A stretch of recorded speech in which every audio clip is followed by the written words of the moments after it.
The 1860 election of first Republican President Abraham Lincoln wrote the book on bitter political outcomes. The four-way contest featured Lincoln, sitting VP John Breckinridge, Democrat Senator Stephen Douglas, and Senator John Bell of the new Constitutional Union Party.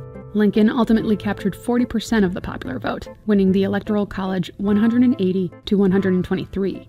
Lincoln's victory was seen as a direct attack on what pro-slavery forces saw as their right to continue to practice slavery. Though Douglas conceded, Breckinridge and others did not, and effectively delegitimized Lincoln's victory for parts of the country. Weeks later, South Carolina became the first of many states to secede from the Union, sparking the Civil War. Fast forward to the election of 1876, between Republican Rutherford B.Hayes and Democrat Samuel J.Tilden. The ugly campaign was full of insults, accusations of voter fraud, and suppression of black voters in the South. Hayes, who trailed Tilden by 20 Electoral College votes, was certain his opponent, who was just one electoral vote away from victory, had won. Electoral math proved a bit trickier, as Louisiana, South Carolina, and Florida were deemed too close to call.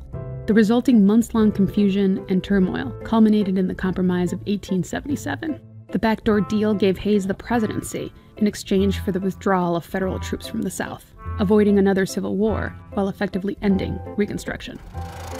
1948 was a bit lower stakes in comparison. There wasn't a lot of confidence that President Harry S. Truman could stave off Republican challenger Thomas E. Dewey.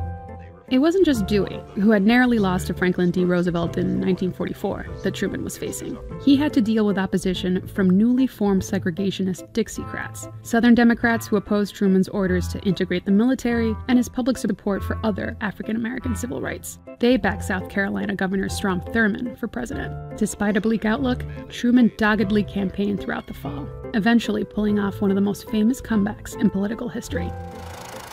At the outset, the 2000 election didn't seem like it was headed towards controversy. Good grief. Look at that old 11. That means automatic recount. Yet the race between Republican Governor of Texas George W. Bush and Democratic Vice President Al Gore stretched on for weeks past Election Day, with a laser focus on a recount in Florida, where a few hundred votes separated the candidates. Despite lawsuits, recounts, and debates over ballots, the Supreme Court ultimately ruled 5-4 to effectively end the recount, with Bush winning the state by a margin of 537 votes. Almost a century and a half ago, Senator Stephen Douglas told Abraham Lincoln, who had just defeated him for the presidency, "Partisan feeling must yield to patriotism. I'm with you, Mr. President, and God bless you." Well, in that same spirit, I say to President-elect Bush that what remains of partisan rancor must now be put aside, and may God bless his stewardship of this country.